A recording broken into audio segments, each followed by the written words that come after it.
ঠাঁই নাই 24-এর বাংলায় জনে জনে খবর দে 16টা বছর আওয়ামী লীগ যে একটা ফ্যাসিবাদী আইন ব্যবস্থা, বিচার ব্যবস্থা, সাংবিধানিক ব্যবস্থা তৈরি করেছে, এইটাতে যে কোনো সরকার, যে কোনো দল পরবর্তীতে পুনরায় ফ্যাসিস্ট হয়ে কিন্তু আবার দাঁড়াতে পারে। দাবিটা হচ্ছে প্রধান উপদেষ্টা উনি আমাদেরকে একটা রুটম্যাপ দিবে আওয়ামী লীগকে কখন নিষিদ্ধ করছে। যতক্ষণ পর্যন্ত আমাদের দাবি মানা না হবে ততক্ষণ পর্যন্ত আমরা এই কার্যালয় ঘেরাও থাকবে। এখানে যারা এসেছে তাদের দলের পরিচয় বড় নয়, তারা বাংলাদেশ। এখানে যারা এসেছে তুমি কে আমি কে, বাংলাদেশ। বাংলাদেশ আজ বাংলাদেশ দাবি তুলেছে। বাংলাদেশ যখন দাবি তুলেছিল আওয়ামী লীগের পতন হতে হবে, আওয়ামী লীগের পতন শুধু হয় নাই, আওয়ামী লীগ গোষ্ঠী শুদ্ধ দেশ ছেড়ে পালিয়েছে। সেই পালানোর ধারাবাহিকতায় গতকালকে এবং তার আগের দিন পালানোর ধারাবাহিকতা তারা অব্যাহত রেখেছে। আমরা অত্যন্ত বিস্ময়ের সাথে লক্ষ্য করছি এই পালানোর সাথে তারা একটা অংশ সহযোগিতা করছে।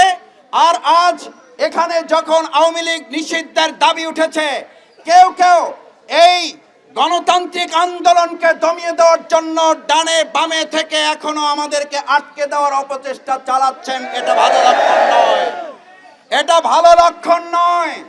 আপনাদের মনে থাকা উচিত জুলাই আগস্টে আপনাদের গুলি এবং বন্দুককে উপেক্ষা করে এই ছাত্র জনতা বিজয় ছিনিয়ে নিয়ে এসেছে। ওই দিন যারা বিজয় ছিনিয়ে নিয়ে এসে তারাই আজ এখানে এসেছে। বিজয় ছিনিয়ে না নিয়ে এখান থেকে দেশের জনগণ ফিরে যাবে না, যাবে না। আমাদের কেউ কেউ বলেন এটি খুব স্পর্শকাতর জায়গা।